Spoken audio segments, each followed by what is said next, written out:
আমরা এখন হযরত সুলাইমান আলাইহিস সালামের যুগে আছি। তিনি তাঁর পিতা হযরত দাউদ আলাইহিস সালামের কাছ থেকে শাসন ক্ষমতা লাভ করেন। আল্লাহ তাদের দুজনকে বিশাল রাষ্ট্রের অধিপতি করেন এবং জিন জাতিকে তাদের অধীন করে দেন, যারা তাদের জন্য বিশাল বিশাল প্রাসাদ তৈরি করেছিল। শুকরিয়া মহান আল্লাহর, যিনি আমাদেরকে সৃষ্টি করেছেন এবং সুলাইমানের মতো নবী দিয়ে সম্মানিত করেছেন। সত্যি তিনি তার পিতা হযরত দাউদ আলাইহিস সালামের নিকট থেকে ক্ষমতা গ্রহণের পর প্রত্যেকটা সৈনিক এবং রাষ্ট্রের প্রত্যেকটা নাগরিক পূর্ণ আনুগত্য প্রকাশ করছে। আল্লাহর ধর্ম যুগে যুগে এভাবেই পৃথিবীতে টিকে থাকে।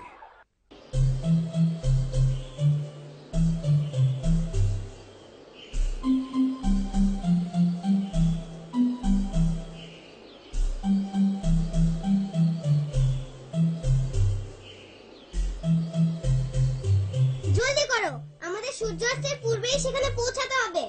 কিন্তু বোঝাটি খুবই ভারী, আমরা আগামীকাল করতে পারি না? আজকের কাজ কখনো আগামীকালের জন্য ফেলে রেখো না, এটা আব্বুর উপদেশ। কিন্তু শস্য দানাগুলো খুব ভারী এবং আমাদেরকে অনেক দূর যেতে হবে। আমরা অলস নই, একেবারে কাজ শেষ করে তারপর বিশ্রাম। এদিকে আসো, জলদি করো, আমরা ঢিবির কাছেই চলে এসেছি।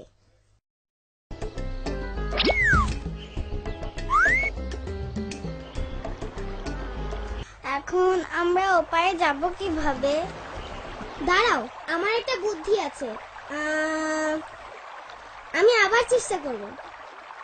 তার থেকে শক্ত করে ধরতে হবে, জলদি করো, আমার উপর দিক দিয়ে পেরিয়ে যাও। কিন্তু তুমি তো পিঠে ব্যথা পাবে। পিপিলিকাদের কাছে খাবার সরবরাহের জন্য এখনই উপযুক্ত সময়। খুব তাড়াতাড়ি, হাত পিছলে যাবার আগেই পার হও, জলদি। শুকরিয়া, সবাই ঠিকঠাক পার হয়েছে।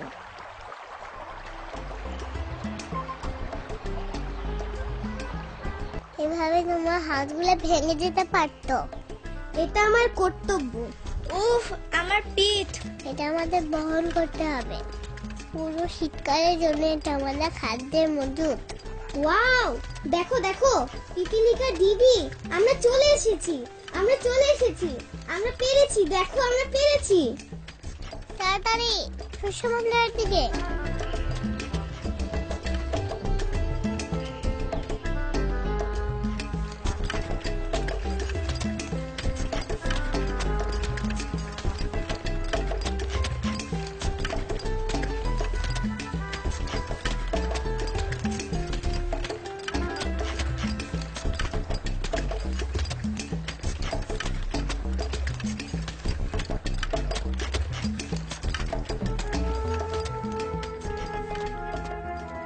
শুকরিয়া আল্লাহর, তুমি আমাদের বিশ্বাসী বানিয়েছ। সকল প্রশংসা তোমার, যে তুমি আমাদের নবী সুলাইমানের সময় সৃষ্টি করেছ, যিনি আমাদের ভাষা বোঝেন, যিনি সকল পশু পাখি এবং জিনেদের ভাষা বোঝেন।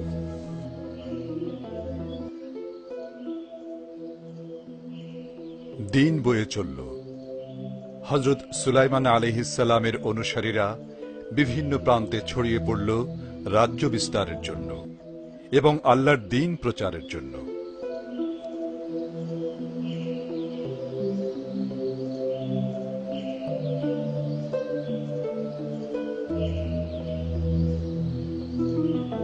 গাছে প্রচুর ফল ধরেছে এবং শস্যের ফলনও ভালো হয়েছে। এটা আল্লাহর বিশেষ রহমত, যা আমরা পেয়েছি নবী সুলাইমানের দোয়ার জন্য। ঠিক তাই, এবং তার পূর্বে তার পিতা দাউদ আলাইহিস সালামও সবসময় আল্লাহর প্রশংসা করতেন। শুকরিয়া আল্লাহর, আমাদেরকে মুসলমান বানানোর জন্য।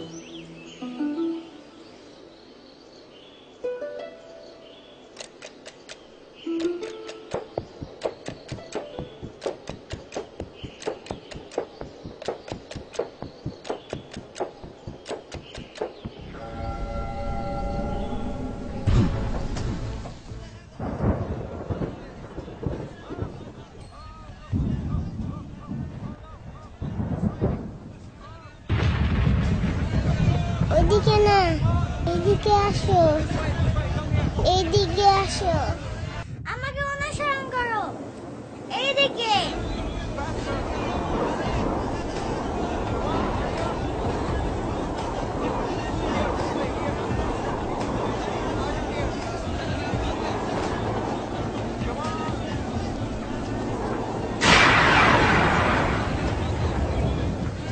হায় হায়, আমি ফাঁদে পড়েছি। আমি ডুবে যাচ্ছি। সাহায্য করো, সাহায্য করো, আমাকে সাহায্য করো। আমাকে আমাকে একা ফেলে যেও না। আমি ডুবে যাচ্ছি, ডুবে গেলাম যে। সাহায্য করো, সাহায্য করো। অপেক্ষা করো বন্ধু, আমি আসছি। দ্রুত করো, আমি পারছি না, ডুবে যাচ্ছি, ডুবে। ওকে বাঁচানোর জন্য কিছু একটা করতেই হবে। ও দারুণ, একটা ফুল পড়েছে পানিতে। আমি ওটাকে নৌকা বানাতে পারি।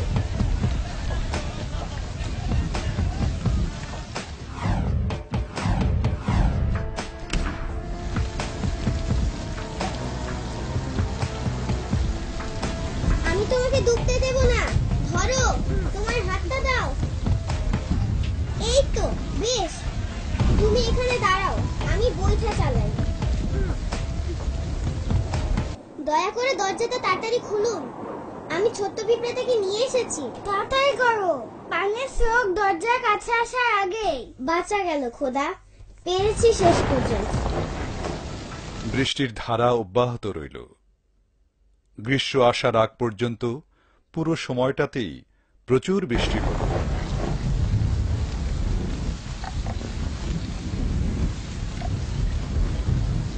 প্রতিদিনই থেকে থেকে বৃষ্টি হতো।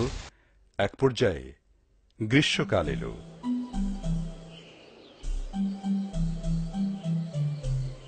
পিপিলিকা রাজ্যে আবার প্রাণচাঞ্চল্য ফিরে এলো।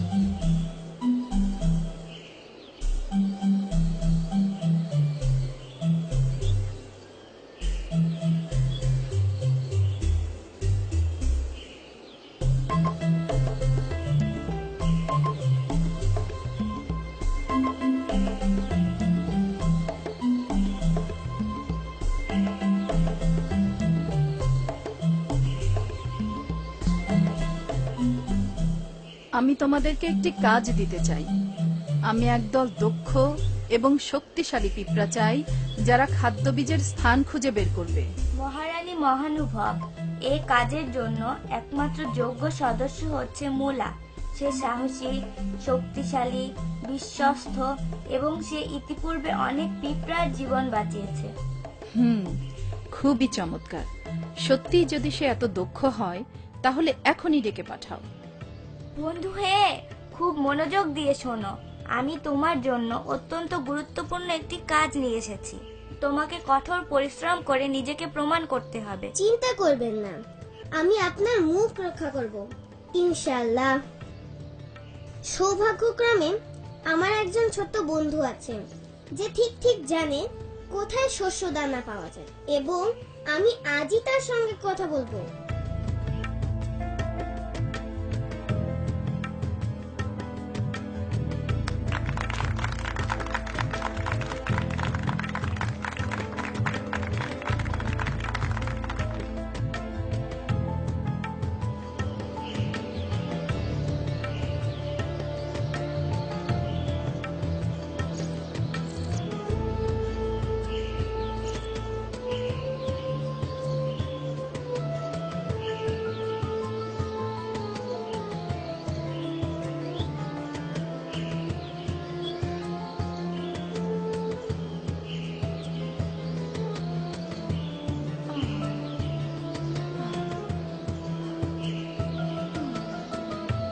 বড় ক্লান্ত আমি, ভীষণ ক্লান্ত, কিন্তু এখনো অনেক পথ যেতে বাকি।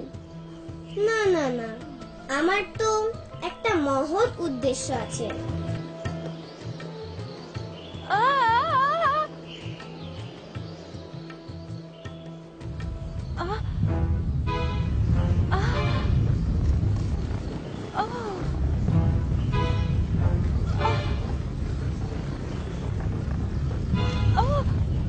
সাহায্য করো, এসব কি? আমাকে সাথীর সঙ্গে পিষে ফেলবে। না, আমি দ্বিধা করব না। আমাকে আমার সাথীদের বাঁচাতে হবে। যদি আমি আমার কর্তব্য পালন না করি তাহলে আমার শক্তির কি দাম? সুলাইমান আলাইহিসসালামের বাহিনীতে যোগ দিয়ে আমি সম্মানিত। আমিও আল্লাহকে বিশ্বাস করি এবং তার নবীদেরও। এটা আমাদের সবাইকে শেষ করে দিবে। এ দেখছি এক বিশাল বাহিনী, এবং তাদের যে কেউ আমাকে পায়ে পিষে ফেলতে পারে। হে আল্লাহ, এরা দেখছি আবার পিপিলিকার ঢিবির দিকে যাচ্ছে। এখন দেখছি আমার সব সাথীরাই মারা পড়বে। তাদেরকে জলদি সাবধান করতে হবে। সৈন্যরা দেখছি এই পথেই আসছে। আমি বরং এদিকেই যাই, দেখি তাদেরকে বাঁচাতে পারি কিনা। এই তো এসে গেছি। এই বন্ধুরা, শোনো, তোমরা তাড়াতাড়ি করে ঘর থেকে বেরিয়ে যাও। সুলাইমানের সেনাবাহিনী তোমাদের পিষে ফেলবে। ওরা এদিকেই আসছে।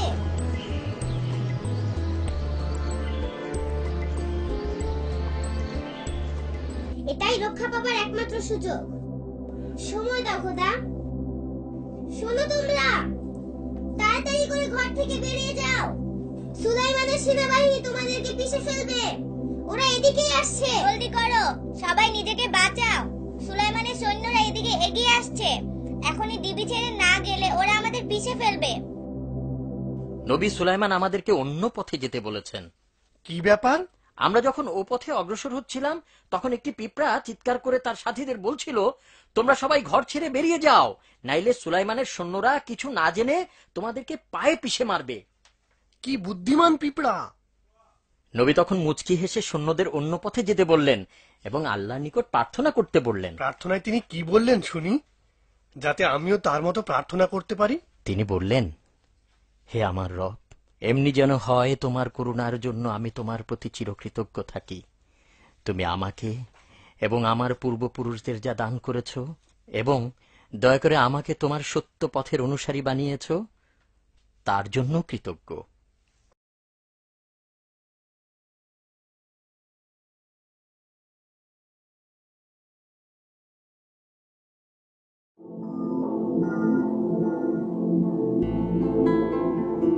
যখন আল্লাহ মাটি থেকে আদম সৃষ্টি করলেন এবং